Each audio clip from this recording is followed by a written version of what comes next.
Үйлеріңізге қонақтар келе қалса, тез арада дайындалатын ши бауырсақтар дайындаймыз. Ол үшін бізге ең алдымен жарты құты қойытылған сүт қажет болады.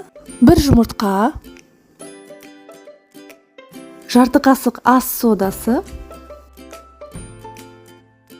Бәрін жақсылап араластырып, үстінен ұн қосамыз. Қолға жабыспайтын қамыр шыққанша, қажетінше ұн қосамыз. Жақсылап илеп болған соң пленкамызға орап, демалдырып қойсақ та болады, немесе бірден де жасасаңыз болады. Және де бұл қамырды мұздатқышта сақтасақ болады, кісілер келген кезде бірден алып қуыратындай. Осылай ұнға аунатып, жақсылап майдалап тұраймыз.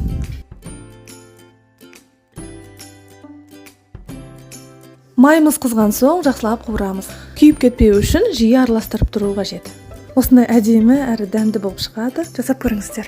Каналыма тіркеліп, лайк қоюды ұмытпаңыздар. Әлі де көп рецепттермен бөлісемін.